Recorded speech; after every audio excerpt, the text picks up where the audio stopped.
நான் இப்போ first back stitch போடுறேங்க. First வந்து பஞ்ச் பண்ணி இப்படி த்ரெட்டை வெளியே எடுத்துக்கணும். த்ரெட் இப்போ வந்து உங்களுக்கு ஹூக் பாயிண்ட்டு உங்களை பார்த்த மாதிரி இருக்குது. பேக் ஸ்டிச்சுங்கிறது நம்ம இந்த வழி இப்போ நம்ம இது போட போகிறோம் அப்படின்னா இதுக்கு ஆப்போசிட் டைரெக்ஷனில் தான் வந்து பேக் ஸ்டிச் போடணும். அப்போ தான் இந்த வர இதெல்லாம் வந்து கொஞ்சம் ஸ்ட்ராங்காக இருக்கும். அதுக்கு என்ன பண்ணணும்னா இப்படி அப்படியே ரிவர்ஸில் திருப்பிக்கோங்க. இப்போ ஹூக் பாயிண்ட் வந்து நீங்கள் இப்படி கொண்டிருக்கீங்க, ஹூக் பாயிண்ட் அந்த பக்கம் பார்த்த மாதிரி இருக்கணும் ஆப்போசிட் டைரெக்ஷனில். இப்போது பெரிய ஸ்டிச்சாக போட்டுறக்கூடாது, குட்டியாக எவ்வளோ சின்னதாக எடுப்பீங்களோ அவ்வளோ பக்கத்துலேயே பஞ்ச் பண்ணி ஒரு த்ரெட்டை சுற்றி இப்படி எடுத்துடணும். எடுத்து இப்படி இழுத்துருங்க, அவ்வளோதான்.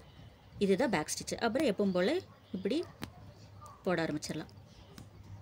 அவ்வளோதான் பேக் ஸ்டிச்சு. இந்த ஸ்டிச்சை காமி ஹரி ஸ்டிச்சை காமி.